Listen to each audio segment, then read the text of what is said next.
तर नमस्कार मित्रांनो, स्वागत आहे तुमचं आपल्या टेक्निकल मराठी गुरु या यूट्यूब चॅनलवर.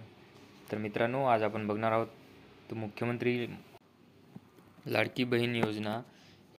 योजनेमध्ये मित्रांनो 7 नवीन बदल झालेले आहेत, की जे पहिले अटी होत्या तर त्या अटी हे शिथिल करण्यात आले आहे किंवा त्याच्यामध्ये बदल करण्यात आले आहेत. तर त्या संपूर्ण ज्या 7 बदल झाले आहेत ते आपण संपूर्ण तुम्हाला या व्हिडिओच्या माध्यमातून सांगण्याचा प्रयत्न करू. तर व्हिडिओ शेवटपर्यंत बघा मित्रांनो. माहिती आवडल्यास व्हिडिओला लाईक करा आणि इतरांनासुद्धा शेअर करा, जेणेकरून त्यांनासुद्धा ही महत्त्वाची माहिती मिळेल. आणि चॅनलवर नवीन असाल तर चॅनलला सबस्क्राईब करून घ्या, बाजूला दिलेलं बेल आयकॉन प्रेस करा. चला तर मित्रांनो, सुरुवात करूया आपल्या व्हिडिओला.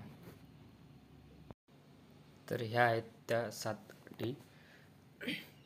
मित्रांनो, पूर्वी जे योजनेचे अर्ज करण्याची मुदत दिनांक 1 जुलै 2024 ते 15 जुलै 2024पर्यंत ठेवण्यात आली होती, ती आता वाढवून 2 महिने ठेवण्यात आली आहे. म्हणजेच 31 ऑगस्ट 2024पर्यंत लाभार्थी महिला अर्ज ह्या करू शकतात.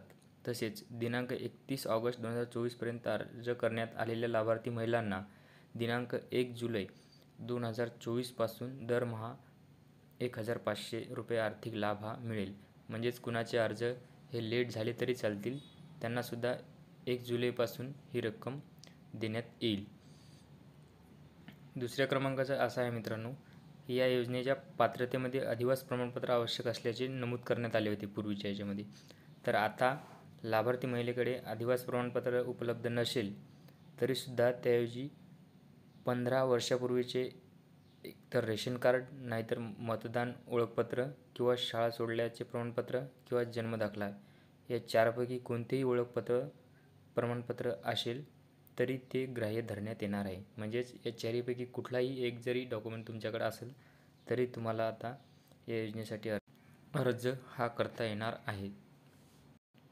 पूर्वी जी 5 एकर शेतीची अट होती ती आता शिथिल करण्यात आलेली आहे. म्हणजे ज्यांच्याकडे 5 एकरपेक्षा जास्त शेती असेल तरीसुद्धा त्या महिलासुद्धा या योजनेसाठी अर्ज करू शकतात.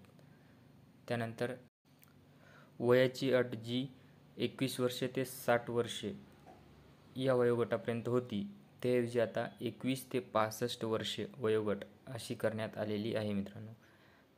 त्यानंतर परराज्यात जन्म झालेल्या महिलांनी महाराष्ट्रातील अधिवास असणाऱ्या पुरुषाबरोबर विवाह केला असेल तर अशा बाबतीत त्यांच्या पतीचे जन्मदाखला, शाळा सोडल्याचे प्रमाणपत्र किंवा अधिवास प्रमाणपत्र हे ग्राह्य धरण्यात येईल.